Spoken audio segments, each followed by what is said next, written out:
আচ্ছা, পড়তে বসলেই কি তোমার ঘুম পায়? পড়তে বসলেই মনে হয় অনেক ক্লান্ত, চোখটা লেগে আসে। সারাদিন ঘুমানোর পরও কেন জানি না বই সামনে আসলেই খুব ঘুম পায়। কি ভাবছো আমার এই অজানা কথাগুলো ম্যাম জানলো কি করে?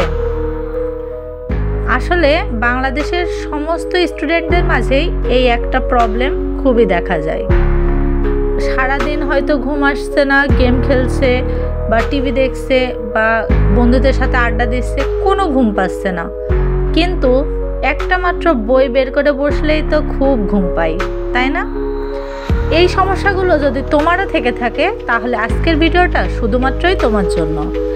আর এই ঘুম কিভাবে কাটিয়ে ওঠা যায় আর ঘুমকে দূর করে কিভাবে পড়াটাকে জয় করা যায়, তার জন্যই আজ আমি ঘুম তাড়ানোর 4টি কার্যকারী টিপস তোমাদের সাথে শেয়ার করব।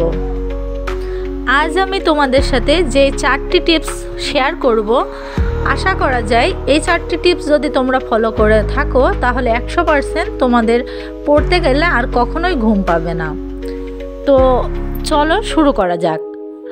অবশ্যই তার আগে আমি একটু বলে রাখতে চাই, 4 নম্বর টিপসটা কিন্তু অবশ্যই ফলো করবা, কারণ শেষে যে টিপসটা আমি দেবো সেটা 100% কার্যকারী। তো প্রথম টিপস হচ্ছে, টেবিলে বসে পড়ো, কখনোই খাটে বসে পড়া যাবে না।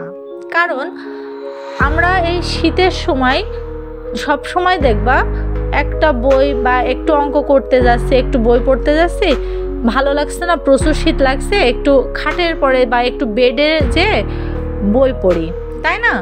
কিন্তু 5 মিনিট বা সর্বোচ্চ 10 মিনিট পড়ার পরে কেন জানি না খুব ঘুম পাই, খুব অলসতা কাজ করে, বা মনে হয় 5 মিনিট চোখটা একটু লেগে এসেছে, 5 মিনিট রেস্ট নিয়ে নিই, আবার 5 মিনিট পরে উঠেই তো আবার পড়বো, কোনো ব্যাপার না।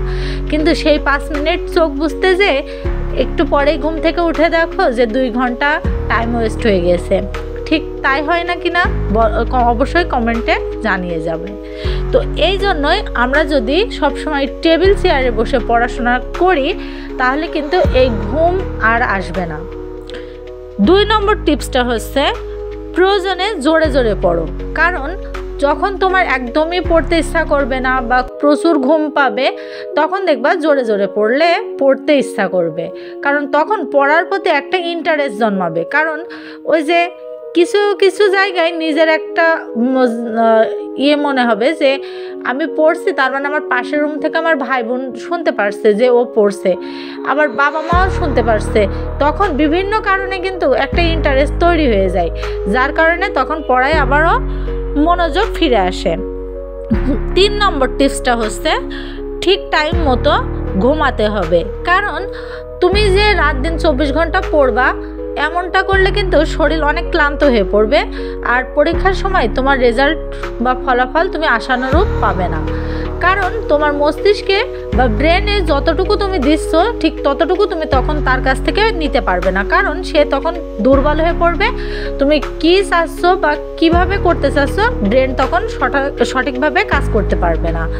তো আশা করি তোমরা প্রতিদিন কম করে হলো 6 থেকে 7 ঘন্টা বা সর্বোচ্চ 8 ঘন্টা ঘুমানোর চেষ্টা করবা, কারণ একটা সুস্থ মস্তিষ্কের জন্য ঘুম অতি প্রয়োজনীয়। সর্বশেষ যে টিপসটা, এই টিপসটা বলার আগে আমি তোমাদেরকে বলতে চাই, প্রতিনিয়ত এই টিপসগুলো যদি তোমাদের পেতে চাও বা তোমাদের উপকারে এসে থাকে অবশ্যই চ্যানেলটাকে সাবস্ক্রাইব করে দিও, এবং কোন কোন বিষয়ের উপরে তোমরা ভিডিও পেতে চাও অবশ্যই কমেন্ট করে জানিয়ে যেও। তো চলো, সর্বশেষ যে কার্যকারী টিপসটা সেটা হচ্ছে, তোমাদের স্বপ্নকে সবসময় মনের মাঝে বাঁচিয়ে রাখতে হবে, তোমাদের লক্ষ্যটাকে ঠিক রাখতে হবে। কারণ এই একটা লক্ষ্যই পারে তোমাকে হাজারো সমস্যা, হাজারো ঘুম বা হাজারো প্রবলেম থেকে উঠিয়ে এনে আবারও পড়ার টেবিলে বসাতে।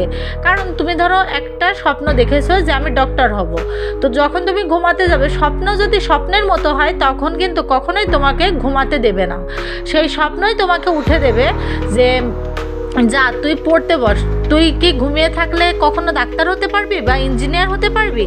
এই সমস্যাগুলো কিন্তু তখন তোমার ওই স্বপ্নই তোমার সাথে কথা বলবে।